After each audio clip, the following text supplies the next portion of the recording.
Operation सिंदूर की बुरी तरह नाकामी से भारत में भौचाल। मोदी सरकार को फौरी इक़्तिदार छोड़ देने और भारतीय चीफ ऑफ डिफेंस और एयर चीफ से मुस्ताफ़ी होने का मुतालबा जोर पकड़ रहा है।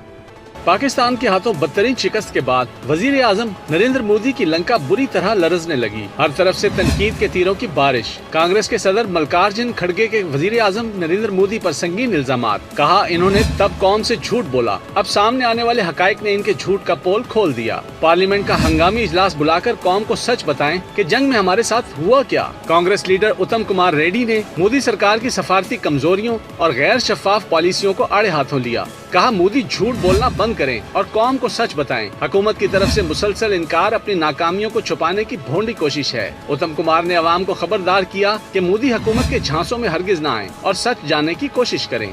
भारतीय फौज के साबिक अफसर और दिफाई तज्जियाकार प्रवीण साहनी ने चीफ ऑफ डिफेंस से मुस्ताफी होने का मुतालबा कर दिया। कहा भारतीय तैयारे के गिरने के इतराफी बयान के बाद जनरल अनिल चौहान को ओहदे पर रहने का कोई हक नहीं। सरकार नए CDS का तकर्रुर करे। इस एतराफ के बाद ऑपरेशन सिंदूर में कामयाबी का दावा अवाम की आंखों में धूल झोंकने के मुतरादिफ है। बीजेपी जब से इक़्तिदार में आई भारतीय फिजाइया तनज़्ज़ुली की तरफ गामजन है। हमें ऐसी सरकार चाहिए जो जदीद जंगी तकाज़ों को समझती हो।